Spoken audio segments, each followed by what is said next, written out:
সেবার জন্য মূল্য দিবে। এই ধারণাটি অনেক জনপ্রিয়তা লাভ করেছেন এবং পৃথিবীতে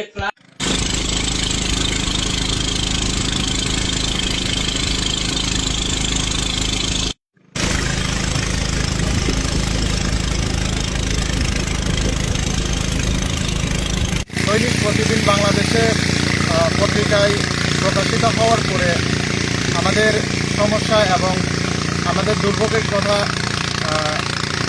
মাননীয় প্রধানমন্ত্রী এবং মাননীয় শিক্ষামন্ত্রী দৃষ্টিগোচরে আসায় গত 28 তারিখ মাননীয় মহামান্য সংসদে ঘোষণা দেওয়ায় আমরা স্কুল পরিবারের সকলে আমরা কৃতজ্ঞতা এবং ধন্যবাদ জ্ঞাপন করতেছি, কারণ আমাদের অনেক দিনের আশা আকাঙ্ক্ষা পূরণ হতে চলেছে।